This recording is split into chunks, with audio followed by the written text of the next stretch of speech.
네, 여러분 안녕하세요. 전산회계 1급 이유진입니다. 이번 강의는 일반 전표 입력 들어가 보도록 하겠습니다.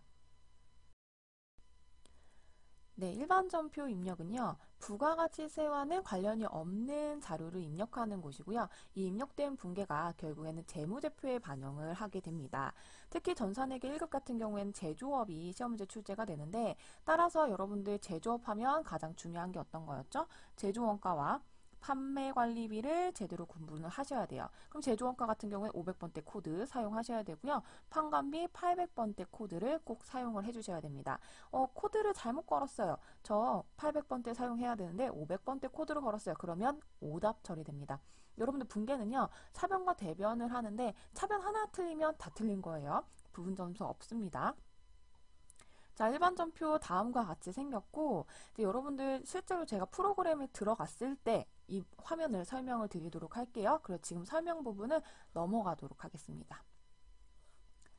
자, 그 다음에 일반 전표 구분 우리가 출금, 입금 먼저 말씀을 드릴게요. 자, 출금은 뭐냐면 현금이 지출된 거래가 있을 경우에 대변에 현금이 자동으로 분계가 되는데 예를 들어서 복리후생비 차변에 대변에 현금 이런 분계가 있다면 여러분들이 이걸 차변 대변으로 쓰지 않고 출금 전표를 누르고 그냥 복리후생비만 써주시면 돼요. 그러면 이게 대변에 자동으로 현금이 있는 것처럼 되는 분계가 이 출금 전표입니다. 자, 그럼 반대로 입금은요. 차변에 현금이 나오고 대변에 제품 매출 이런 분계가 있다면 차대로 하지 않고 입금 전표 하나를 눌러서 입금을 눌러서 제품 매출 대변에 있는 거 하나만 써주시면 자동으로 이게 차변이 현금이구나를 알 수 있게 하는 게 출금과 입금입니다. 프로그램에 들어가시면 프로그램에 1번을 누르시면 출금, 2번을 누르면 입금, 3번이 차변, 4번이 대변 이렇게 나와 있어요. 메시지 창에서 볼 수 있기 때문에 여러분들 암기하실 필요는 없는데 출금 전표를 쓰면 우리가 대변에 현금을 쓰지 않아도 된다. 입금 전표를 쓰면 차변에 현금을 쓰지 않아도 된다. 그런데 여기서 포인트는 현금이 하나만 나와야 돼요. 대변이고 차변이고 현금이 하나, 계정 과목. 현금 아래에 대변에 뭐 보통예금 이렇게 또 추가적으로 두 개가 나오면 계정 과목이 출금 전표와 입금 전표 쓰실 수 없고요. 그럴 경우에는 대체 전표를 쓰셔야 됩니다. 자, 그러면 대체 전표 예를 들어볼게요. 우리가 밥을 먹었어요. 직원이랑 밥을 먹었는데 현금으로 지출을 하려고 보니까 현금이 100원밖에 없는 거야. 근데 우리는 복리후생비 500원어치 밥을 먹었거든요. 그럼 나머지 어떻게 해요? 카드로 결제해야겠죠? 그럼 미지급금이라고 분기를 하는데 그때 400원.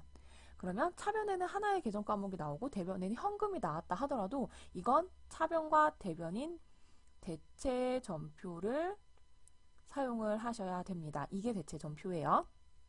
그러면 저 출금 너무 헷갈려요. 입금도 너무 헷갈려요. 그냥 차변, 대변으로 하셔도 정답이에요. 상관없습니다. 자, 그러면 4번의 결산 차변, 결산 대변인데요. 자, 결산 차변과 결산 대변은 12월 말에 12월 31일 결산 시점에 사용하는 결산 차변, 결산 대변입니다. 3번에 있는 차변과 대변과 동일한데 결산 시점 12월 31일 시점에 입력을 하게 되는 거고 자 아래쪽 보시면 이해가 어렵다면 어떻게 모두 3번과 같이 차변 대변으로 해도 무방합니다. 그러니까 꼭 12월 31일 날 결산 차변 결산 대변 안 쓰고 차변 대변 썼다 해서 오답 처리되지 않는다라는 거 그냥 차변 대변 쓰셔도 돼요. 너무 어려우시면 자 그러면 두 번째 보겠습니다. 이제 자산과 부채를 입력을 할 거예요. 그럼 이제 자주 나오는 것부터 여러분들 분기할 때 헷갈려 하시는 것부터 제가 설명을 드리자면 현금 및 현금성 자산의 경우에는 우리가 이걸 수표를 받았을 때 과연 현금으로 볼 것이냐, 당좌예금으로 볼 것이냐, 자, 이 부분이 되게 중요합니다. 수표로 회수했거나 수표로 지급할 경우에 발행한 곳이 당점인지 동점인지에 따라서 분계가 달라지는데 당점이라고 하면 우리 회사예요. 당점. 동점이면 타인이 발행한 상대방이 발행한 수표예요. 그러니까 내가 발행을 하면 수표를 발행하려면 당좌예금 통장 자체에서 그 돈이 빠져나가거든요. 그래서 당좌 예금으로 분기를 하시는 거고요. 동점, 타인이 발행해서 나한테 주면 그 수표 자체가 현금이 될 수 있기 때문에 바로 저는 현금처럼 쓰면 돼요. 현금이라고 계정 과목 쓰시면 됩니다. 그러니까 수표를 내가 발행했으면 내가 수표를 이렇게 종이에다가 발행해서 주면 실제로 돈이 준 것처럼 돼야 되잖아. 내가 돈이 나가야 되잖아. 그러니까 당좌예금 통장에서 그 돈이 나가는 거예요. 그 수표를 가지고 그 사람이 사용을 하는 시점에 당좌예금 통장에서 돈이 빠져나가요. 자, 그 다음에 저희가 받은 경우에는 어차피 저도 현금처럼 쓸 수 있는 거니까 현금이라고 보시면 돼요. 자, 두 번째, 단기매매증권입니다. 뭐 앞에서 저희가 이미 다 이론에서 배운 부분이기 때문에 단기매매증권 어렵지 않으실 거고요. 일시적인 차익을 목적으로, 시세 차익을 목적으로, 단기의 시세 차익을 목적으로 이런 단어들 들어가면서 단기매매증권이라고 이야기를 하죠. 기말에 공정가액으로 평가할 겁니다. 자, 유가증권 취득으로 인한 부대비용, 단계 비용, 수수료 비용 처리할 거죠. 수수료 비용 처리하면서 이게 어떤 비용이냐면 영업 외 비용으로 우리가 처리를 했었습니다. 자, 세 번째, 매출 채권과 매입 채무. 자, 매출, 상품 매출, 제품 매출 이런 것들이 있지만 전산회계 1급에서는 제품 매출이 출제가 되고요. 이런 거래에서 발생했을 때 아직 대금을 못 받은 경우 외상매출금, 일단 대금을 어음으로 회수할 경우 받으럼 계정을 쓸 거고요. 매입, 보통 여기에서 이제 원재료를 많이 쓸 거예요. 왜냐면 제조기업이니까 그 원재료를 매입하고 돈을 아직 지급하지 못한 경우에 외상매입금, 내가 원재료 구입하고 어음 지급하면 지급어음 계정 사용하시면 되겠습니다. 자, 이 매출 채권과 매입 채무는 대손 충당금 짝꿍 설정할 수 있죠.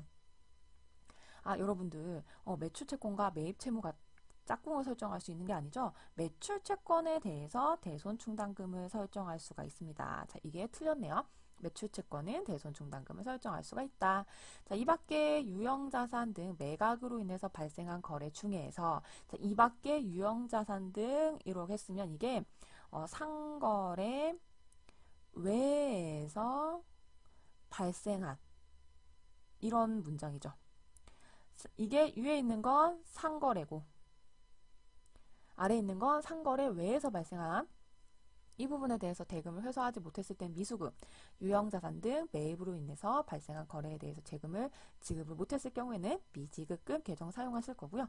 특히 이 미지급금 우리가 가장 많이 사용하는 게 어떤 게 있냐면 카드 사용했어요. 그러면 미지급금으로 회계 처리하시면 돼요.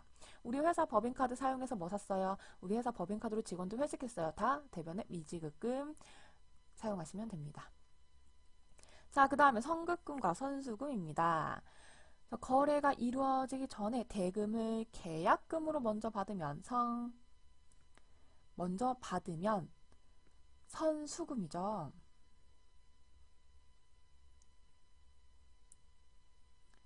자, 반대로 대금을 계약금으로 미리 지급했다면 선급금입니다. 와, 교재 오타가 엄청나요. 자, 여러분들 선급금과 선수금 정리하셔야겠죠. 자, 먼저 받았다. 그러면 먼저 받을 숫자죠. 그러니까 선수금이고요. 계약금을 미리 지급을 했다면 선급금. 이거 자산입니다. 자산과 부채 꼭 기억해 주세요. 자, 그 다음에 다섯 번째 가지급금입니다. 자, 현금이 유출 가지급금.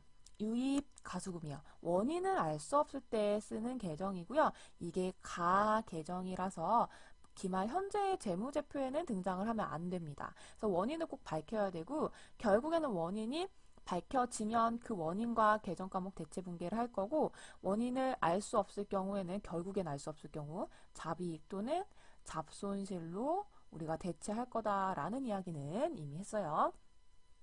자, 여섯 번째 대여금과 차입금 보도록 하겠습니다. 자금을 타인에게 빌려줬을 때 대여금이라는 계정 과목 쓸 거고 반대로 은행에서 혹은 금융권에서 혹은 개인한테 돈을 빌려오면 차입금 계정을 쓸 겁니다. 1년 기준으로 단기와 장기를 구분을 하겠죠. 자, 그 다음에 여러분 3번 별표 치도록 하겠습니다. 자, 우리가 이제 일반 전표 입력을 이제 프로그램에서 들어가서 살펴볼 거잖아요. 근데 거기에 보시면 거래처 코드를 입력을 하는 데가 있어요.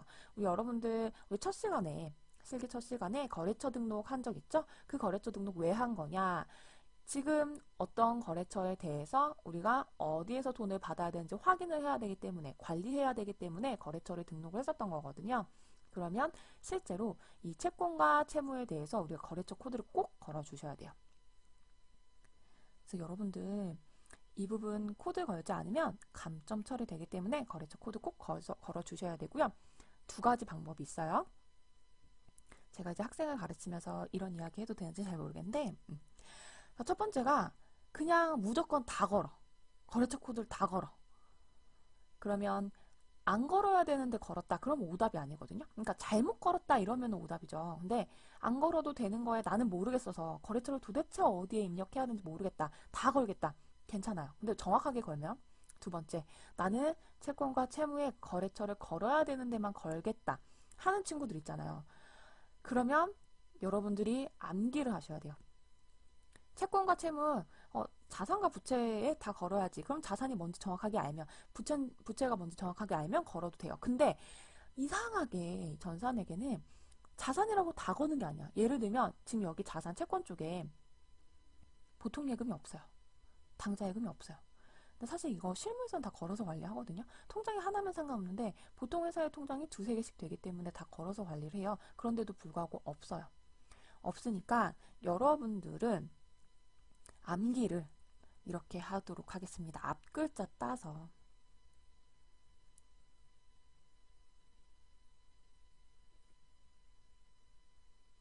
이렇게 암기할게요. 외받지, 선미, 대차, 가입류. 자, 앞 글자 딴 거예요. 외로 시작하는 거 다. 받지, 선 두 개, 미 두 개. 외받지, 선미, 대차, 가 두 개, 임 두 개, 유까지. 그래서 외받지, 선미, 대차, 가입류로 암기하셔서 외상매입금, 외상매입금, 외상매출금, 받으러금, 지급어음, 선수금, 선급금, 미수금, 미지급금, 대여금, 차입금, 가지급금, 임차보증금, 임대보증금, 유동성 장기부채까지 이렇게 꼭 암기를 해주셔야겠습니다. 암기를 하실 분들은 암기를 하셔야 돼요. 자, 그러면 그 다음 보도록 하겠습니다. 자, 그 다음은 여러분들 이제 일반 전표 입력을 직접 해보는 부분이에요. 근데 하기 전에 우리가 일단 분계를 하실 수 있어야 입력을 하기 때문에 분계를 먼저 하고 시작을 하고 저희가 프로그램에 입력을 하는 걸 해보도록 하겠습니다.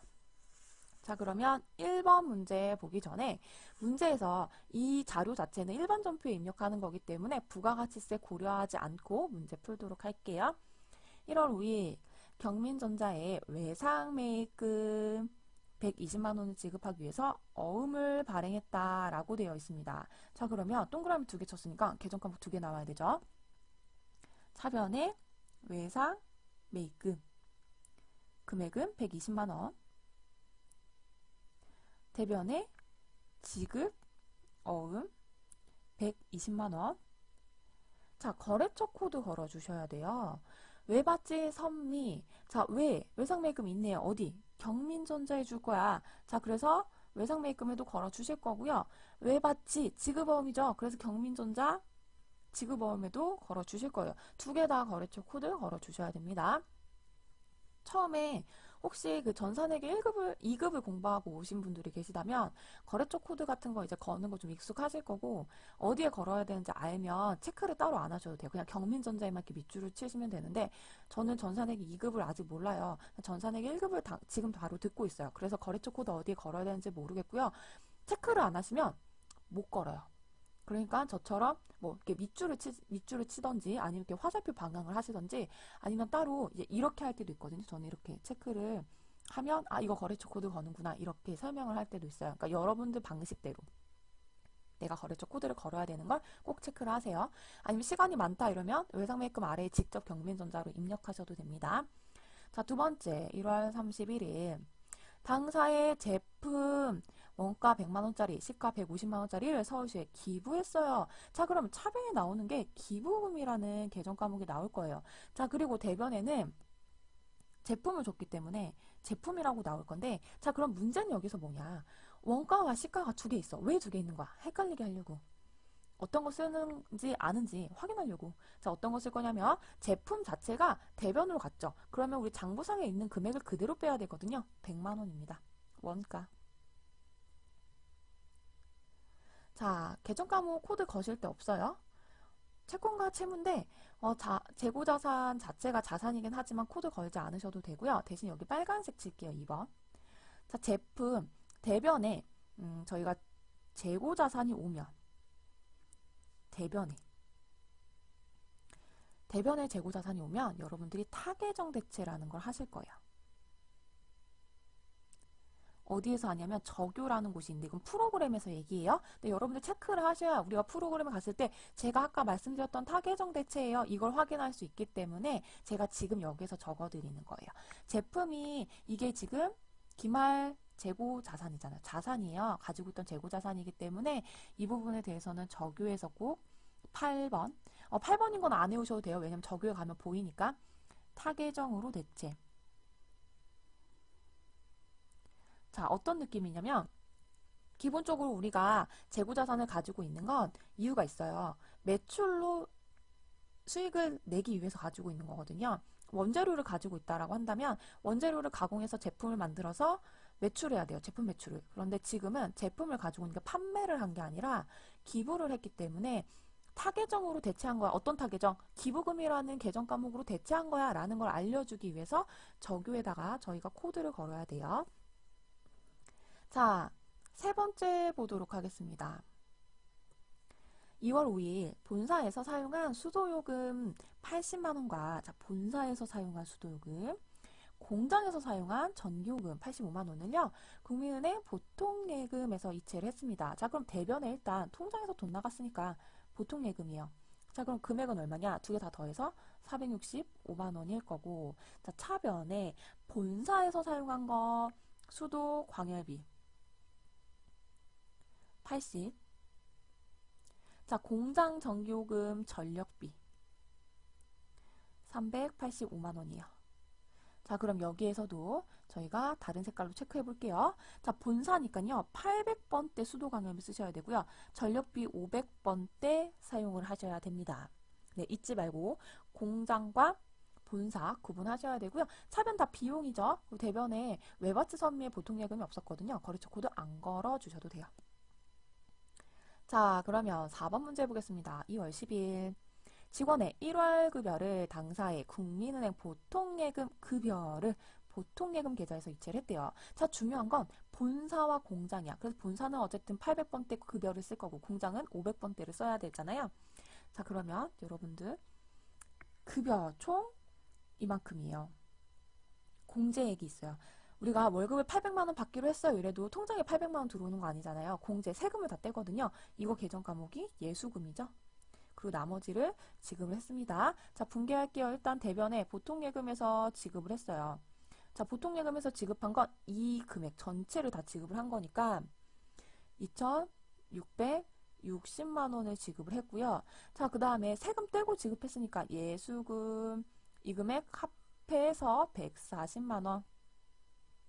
자, 차변에 급여 볼게요. 본사는 급여 800번대 쓸 거고요. 이게 800만 원이고 자, 공장은 500번대인데 보통 임금이라는 표현을 써요. 500번대에 2천만 원 되겠습니다.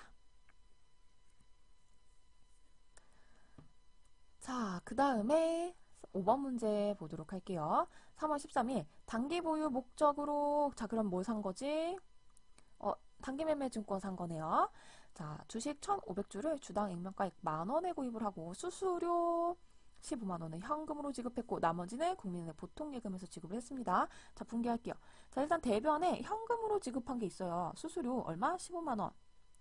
자, 그리고 보통예금에서 나머지를 지급을 했는데 보통예금은 지금 얼마에 지급했냐? 1,500주를 지금 액면가액으로 구입했대요. 원래 이제 액면가액으로 구입 안 하고 다른 이거보다 낮거나 높은 금액으로 구입할 수도 있는데 여기서는 액면가액으로 구입했다고 했으니까 둘이 곱해서 1,500만 원만큼의 돈이 보통예금에서 나왔구나 라고 생각하시면 되고요.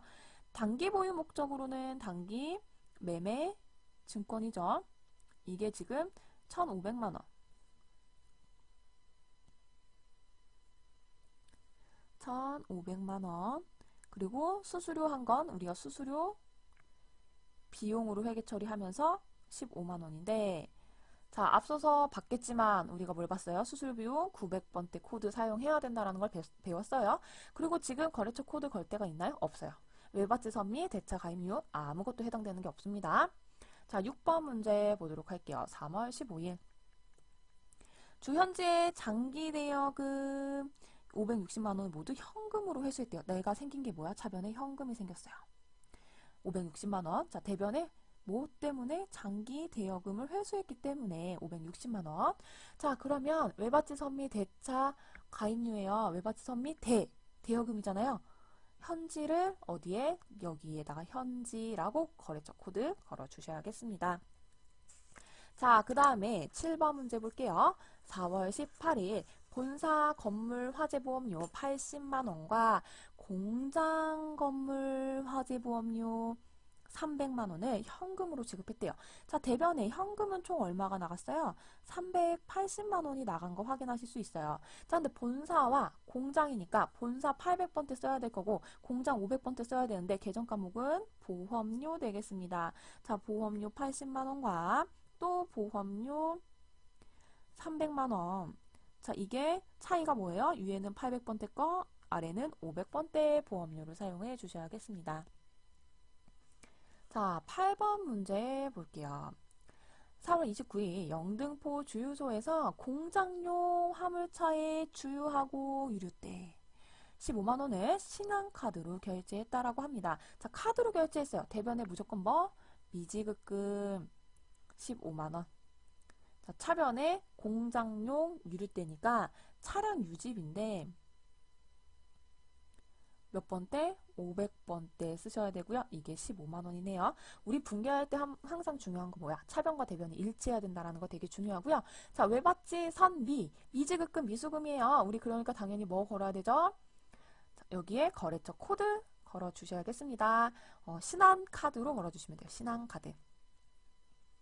9번 문제 보도록 하겠습니다. 5월 12일 개발팀 김창희 사원에게 출장 여비로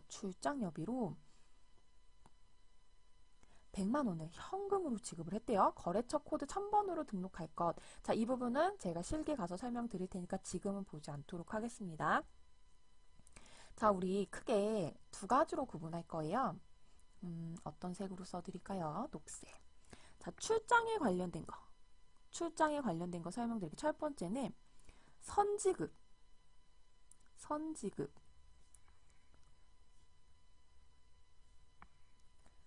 선지급을 할 수 있고, 두 번째는 후정산.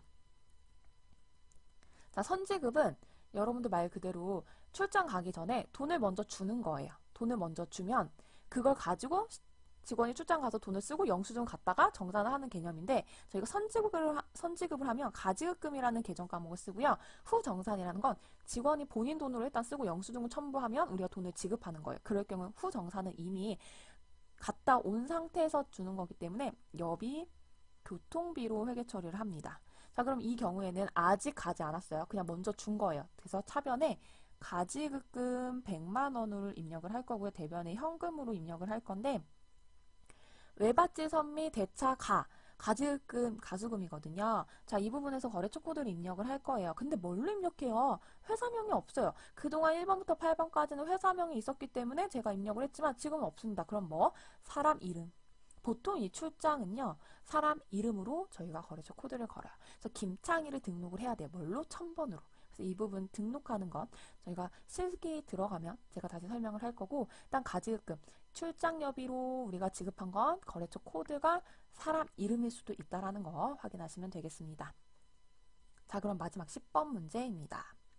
5월 27일 거래처 경민전자와 외상매출금과 외상매입금을 상계 처리하기로 했대요. 자, 외상매출금과 외상매입금을 상계, 그러니까 나도 줄 게 있고 나도 받을 게 있어. 누구한테? 경민전자한테. 그러면 야, 우리 퉁치자, 이렇게 하는 그런 방법이에요. 잔액을 조회해서 분개하라고 했는데, 잔액을 조회하는 방법은 제가 실기를 들어가야 확인을 할 수가 있잖아요. 제가 설명을 드릴 수 있고요. 일단 금액을 알려드릴게요. 금액이 얼마냐면 5,920만 원이에요. 자, 그럼 이걸로 분개를 어떻게 하죠? 차변에는 내가 지급해야 되는 거 외상 매입금이고 5,920만 원. 대변에는 내가 외상 매출금과 퉁치기로 한 거니까, 상계하기로 한 거니까 대변에 외상 매출금, 거래처 코드 둘 다 경민전자로 걸어주시면 되겠습니다. 자, 다시 말씀드렸지만 이 부분 상계 처리하는 건 제가 여러분들한테 프로그램 통해서 설명을 드리도록 할게요. 네, 그러면 저희가 실기를 입력을 해보도록 하겠습니다. 자, 프로그램 저는 전산회계 1급으로 주식회사 힘찬에 로그인을 했습니다. 제 마우스 노란색으로 보이시죠? 근데 그쪽 포인트 되어 있는 부분 보시면 되고요. 저는 계속 지금 촬영을 연이어서 하고 있어서 이미 프로그램이 켜져 있는 상태예요. 근데 여러분 뭐 껐다가 다시 강의를 들으시는 분들 같은 경우에 로그인 하실 때 힘찬으로 101 코드로 로그인을 해주시면 되고요. 저는 101 코드가 없어요 라고 한다면 그 전 강의에서 안 들어서 없는 거예요. 혹은 컴퓨터가 바뀌었거나 그러면 없을 수 있거든요. 그럴 경우는 여러분들이 다시 한번 101 강의를 듣고 나서 입력을 하셔야 됩니다. 자, 그러면 전표 입력에서 일반 전표 입력을 해볼게요. 자, 일반 전표 입력을 들어가니까 자, 이렇게 창이 뜹니다. 창이 뜨고 자, 월을 입력을 하게 되어 있고요. 그 옆에 네모난 칸은 일을 입력을 하게 되어 있어요. 첫 번째 문제가 1월 5일이기 때문에 1월 하고 그냥 엔터를 누르면 하단에서 5일을 입력을 하게 되어 있고요. 그렇지 않고 나는 직접적으로 여기에 5일을 입력을 하겠다라고 한다면 1이 5일로 세팅이 돼서 나와요. 그래서 바로 구분을 입력할 수 있게 나옵니다. 그러니까 차이점이 있기 때문에 여러분들 편하신 대로 하시면 돼요. 중요한 건 분계를 하고 정확하게 분계를 했어도 입력을 할 때 1월 5일 걸 1월 6일날 한다던가 1월 10일에 입력해보면 어차피 오답이거든요. 그러니까 정확한 월과 일을 여러분들 설정을 해주셔야 됩니다. 자, 그리고 이제 구분을 보실 건데 구분 같은 경우에는 제가 프로그램을 저희가 잘리니까 하단 부분 혹시 보시겠어요? 하단에 보시면요. 1번 누르면 출금, 2번은 입금이고 3번은 차변, 4번은 대변, 5번은 결산 차변, 6번은 결산 대변이라고 되어 있어요. 그러니까 차대변으로 입력하실 거면 첫 번째를 3번 차변으로 두시면 돼요. 자, 그 다음에 계정 과목이 있잖아요. 여기에선 F2키를 누르면 검색을 할 수가 있습니다. 1월 5일은 외상 매입금, 자, 이 부분 검색하셔서 엔터 누르시면 되고요. 자, 거래처 F2키 누르셔도 되고 여기서 뭐 경민전자 이렇게 검색하셔도 되고요. 혹은 플러스 키를 누른 다음에 플러스 키를 누르면 00000 5개가 생기죠? 여기에서 경민전자 검색 엔터 누르면 앞에 혹시 이거 보이세요? 103으로 바뀐 거? 거래처 코드가 걸린다는 건 거래처 경민전자가 있는 게 중요한 게 아니라 103이 있는 게 중요한 거예요. 그래야 걸린 거예요. 적요는 엔터. 기본적으로 여기 적요에서는요. 우리 앞에서 배웠던 타계정 대체를 제외하고는 전산회계 1급에서는 사용하지 않아요. 물론 쓰셔도 돼요. 뭐 외상 매입금을 지급어음으로 지급했다. 근데 우리가 그거 쓸 시간이 어디 있죠? 1시간 내에 이론 15문제 풀어야 되고 그 다음에 실기를 해야 돼요. 그러면 여러분들이 입력도 해야 되고 답도 여기에 제출해야 되고 USB 저장해야 되고 1시간 내에 하시기 벅차실 수 있기 때문에 시험 범위에 들어가지 않으면 안 하시는 게 나아요. 그래서 적요를 안 적을 겁니다. 근데 실무에서는 무조건 적으셔야 돼요. 이거 안 적으면 이제 윗분들한테 혼나요. 자, 차변은 120만 원이죠. 그래서 120만 원. 자, 플러스 키 누르면 공 3개 생긴다고 말씀드렸어요. 엔터. 자, 그 다음에 대변을 입력을 하시는 거고요. 대변은 4번 누르면 되죠. 여기서 F2를 눌러서 지급어음 거래처 코드 F2 누르셔도 돼요. 전 플러스 키 누를게요. 경민전자. 자, 그럼 103으로 바뀌었죠? 120만 원. 자, 그럼 여러분도 하단 볼까요? 아, 이거 대체 전표고요. 차변의 외상 매입금과 대변의 지급어업이 짝꿍인 대체 전표예요. 라고 되어 있습니다. 그러면 정확하게 입력을 하신 거예요. 자, 그리고 혹시나 내가 입력했는데 잘못 입력했다. 삭제하고 싶으실 때 있잖아요. 그러면은 클릭하시고 자, 프로그램의 상단에 삭제 버튼이 있어요. 혹은 F5를 누르시면 삭제가 됩니다. 그래서 삭제하시고 다시 입력하셔도 되겠습니다. 자, 그러면은 두 번째 보도록 하겠습니다. 자, 두 번째 문제는 저희가 1월 31일에 입력을 하는 거였죠. 1월 31일. 자, 저는 날짜를 바꿨어요. 자, 구분 3번 누르면 차변이었습니다. 기부금 100만 원. 대변 4번 누르면 기부금이에요. 제품 100만 원. 자, 그 다음에 우리가 여기에서 문제 풀 때 중요하게 이야기했던 거 있죠? 적요. 적요는 몇 번 눌러야죠? F2 눌러서 F2를 눌러보세요. 저기에서 F2를 누르시면 8번에 타계정으로 대체할 거야. 타계정 어떤 거? 기부금으로 대체할 거야. 확인 버튼 눌러주시면 되겠습니다. 이걸 걸어주시는 게 우리가 적유를 입력을 하는 거. 그리고 적유를 입력해야 되는 것을 입력하지 않으면요. 이건 또 감점 처리돼요. 8번을 제품의 대변에 적유에 걸어야 되는데 걸지 않았다. 그럼 감점이고요. 우리가 언제 타계정으로 대책을 적유에 걸어야 된다고 말씀드렸죠? 대변에 재고자산이 올 때, 제품, 원재료, 상품 이런 것들 올 때 타계정으로 대체했기 때문에 이 지금 현재 일반 점표에 나오는 거거든요. 그때 꼭 걸어주시면 되겠습니다. 자, 그럼 3번 문제 풀어볼게요. 2월 5일. 자, 이번에 월도 바꾸셔야 돼요, 여러분. 2월 5일. 자, 3번에 차변 F1을 눌러서 수도 광열비. 자, 또 차변. 엔터 누르면 또 차변이 돼요. 위랑 동일하게. 이번에는 전력비고요. 전력비가 500, 600, 600, 700, 700 이렇게 두 개 있잖아요. 그럼 여러분들 500번대 사용을 하시면 됩니다. 500번대 공장이니까. 자, 그 다음 이번엔 대변 보통예금. 자, 보통 이제 엔터를 치면 옆 칸으로 가요. 다음 줄로 가기 때문에 여러분들 엔터 많이 이용해 주시면 되고, 제가 그래서 처음에 말씀드릴 때 키판이 있는 키보드라면 키폰으로 숫자를 입력하시고 하는 게 더 빨라요 라고 얘기했던 게, 키판에는 숫자도 있고 플러스키도 바로 위에 있고 엔터도 있어요. 그러니까 그걸 숫자 누르고 바로 엔터 눌러가지고 다음으로 갈 수 있기 때문에 그게 좀 더 빠른 방법이 되겠습니다. 자, 그러면 그 다음 2월 10일인데요. 제가 이번엔 마우스 안 누르고 ES 키를 한번 누를게요. ES 키를 누르면 5에 지금 파란색 가 있는 거 보이시나요? 여기 5번에. 그러면 여기를 이제 숫자로 10을 눌러주면 돼요. 2월 10일이니까 차변, 급여. 자, 급여를 치니까 여러 개가 나오죠? 근데 우리 800번대 급여 사용하기로 했었잖아요.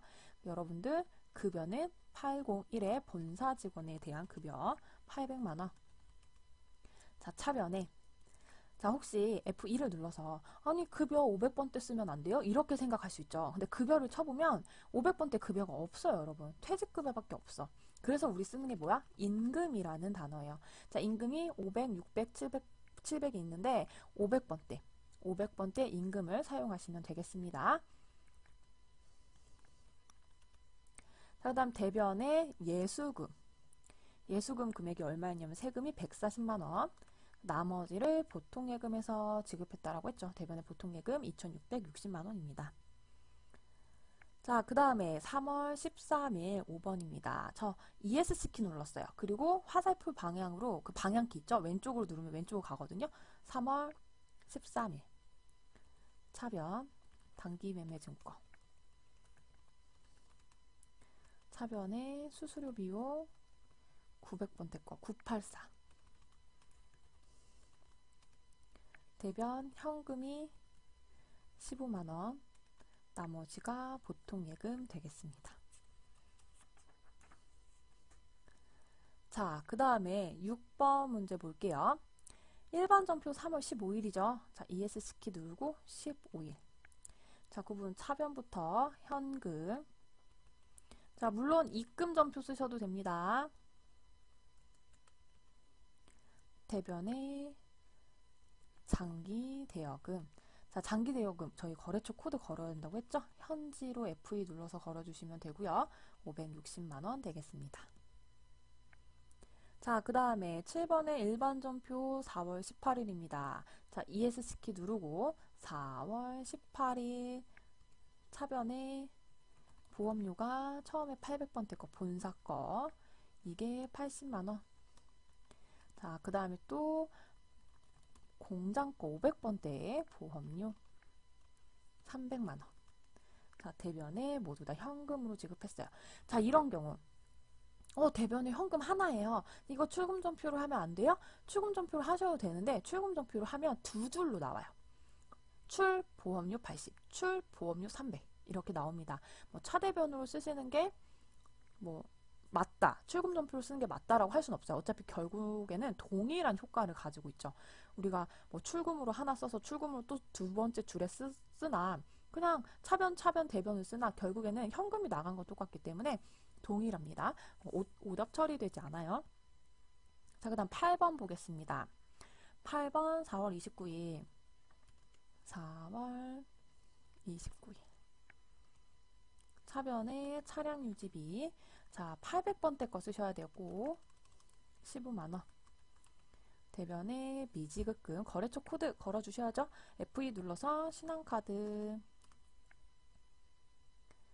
자, 9번 문제 보겠습니다. 자, 9번 문제 5월 12일이에요. 일단 월과 일을 바꿔놓고, 자, 여러분도 혹시 기억나세요? 제가 이때 뭐라고 설명드렸냐면 거래처 등록을 해야 된다라고 말씀드렸죠. 가지급금 출장에 갔을 때 먼저 돈을 지급하면 가지급금, 그래서 우리 직원 이름 걸어줄 거다 했고, 그 다음에 후불로 결제를 한다라고 한다면 처음에 차변에 바로 여비교통비고 돈 우리가 지급한 것만큼 경비로 분계를 하면 된다라고 말씀드렸어요. 자, 그러면 거래처 등록을 하는 방법은 두 가지예요. 첫 번째가 뭐냐면 김창희를 등록을 해야 되거든요. 지금 창희를 등록을 할 때 여러분들 프로그램 이거 누르지 마시고, 닫기 누르지 마시고, 우리 잠깐 이거 내려보면 첫 번째 화면 뜨죠. 이 화면에서 기초정보관리에서 거래처 등록 우리 입력했었잖아요. 알고 계시죠? 여기에 들어가셔서 여기서 입력하셔도 돼요. 여기 코드에다가 1000번 김창희 입력하셔도 됩니다. 자, 그런데 내가 지금 일반 전표 입력하고 있는데 이 창을 내려서 다시 거래처 등록에 들어가서 하는 게 너무 힘들다, 이렇게 생각하실 수 있잖아. 나 너무 귀찮아, 마우스 몇 번이나 눌러야 되는 거야. 그러면 이렇게 하지 않고 일반 전표에서도 하실 수 있어요. 일반 전표에서 할 수 있는 방법을 설명을 드릴게요. 자, 일단은 저희가 입력을 할게요. 자, 구분해서 여러분들 3번 차변 입력할 거고요. 여기서 가지급금 조회할 거고, 자, 여기에서 김창희를 입력을 할 때 여러분들 거래처에서 플러스 키 누르면 0000이 생기죠. 여기서 김창희라고 이름을 입력합니다. 그래서 엔터를 눌렀을 때 김창희가 있었으면 거래처가 바로 0000이 바뀌었을 거예요. 김창희의 번호로 바뀌었겠지만 지금 없기 때문에 거래처 등록할래? 라고 물어보는 창이 뜨고, 여기에 105라고 되어 있죠. 거래처 코드가. 거래처 등록이 현재 104까지밖에 안 되어 있어요. 그러니까 순서대로 105번이 나오는 건데요. 여러분들 이걸 우리가 1000번으로 바꾼 다음에 여기 1000번에 등록할 거야. 등록 버튼 눌러주시면 되고요. 지금은 김창희에 대한 정보가 뭐 사업자 등록번호라든지 주민번호가 없기 때문에 등록을 바로 해주시면 되는데, 아니에요, 저 이분에 대한 인적사항이 더 있어요, 사업자 등록번호나 주민번호가 있어요 라고 한다면 수정 버튼 누르잖아요. 그럼 하단에 이 거래처 등록이 활성화가 돼요. 그럼 거기에서 추가로 입력하실 수가 있어요. 근데 지금 저희는 이 자료 거래처 코드랑 이름밖에 없기 때문에 바로 등록 버튼 눌러서 사용하도록 하겠습니다. 자, 그럼 여러분들 보이세요? 1000번에 김창희가 생긴 걸 확인하실 수가 있고요. 자, 적용 그냥 넘어간다고 했죠. 자, 금액이 100만원. 자, 그 다음에 대변에 현금 100만원입니다. 자, 이때 여러분들 출금전표 사용하셔도 돼요. 그럼 가지급금 김창희 100만원 하면 지금과 똑같은 형태의 분계가 된다라는 거 확인하시면 되겠습니다. 자, 마지막 10번 문제 일반 전표 5월 27일입니다. 자, 여러분들 5월 27일은 제가 조회를 먼저 해야 된다고 했어요. 문제에서 경민전자의 외상매출금과 외상매입금을 우리가 상계할 거다, 상계할 거다라는 이야기를 했었죠.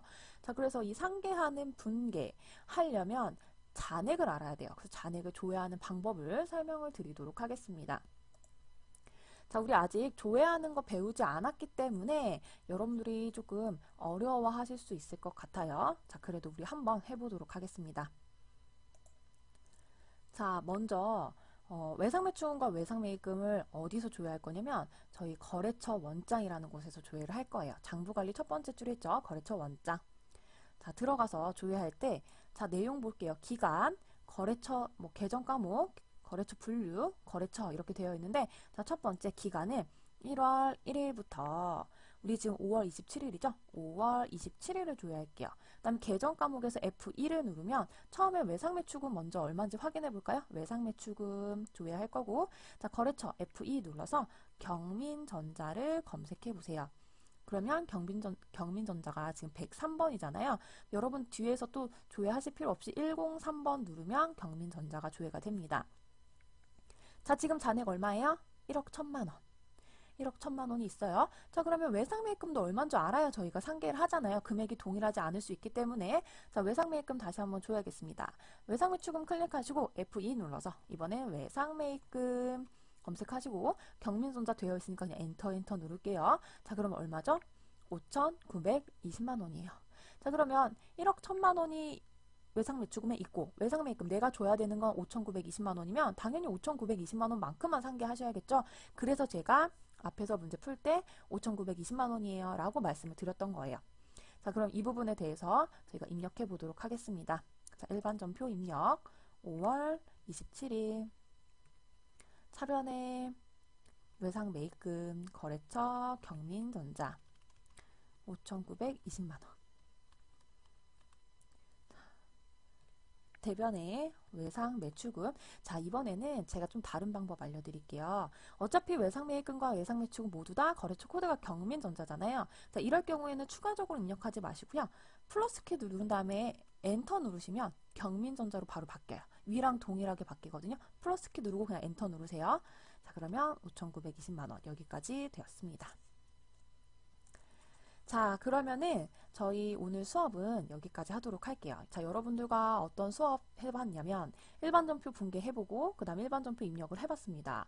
자, 위에 제가 삭제하는 방법도 알려드렸어요. 그러니까 혹시나 입력을 잘못하셨으면 삭제를 하시면 되고요. 그다음 적용은 타계정 대체 외에는 걸지 않으셔도 됩니다. 자, 거래처 코드 걸려있는지 확인하려면 지금 혹시 이렇게 되어 있더라면 이게 걸린 건가요? 안 걸린 거예요. 여기 숫자 없으면 안 걸린 거예요. 그래서 숫자 있는지 꼭 확인해 주셔야 되고요. 자, 거래처 코드 어디에 거는지 매우 중요하죠. 외바지 섭리, 대차 가입료 암기하셔서 꼭 걸어주시면 되겠습니다. 자, 그러면 공부하느라 너무 고생이 많으셨습니다. 저는 다음 강의에서 뵙도록 할게요. 감사합니다.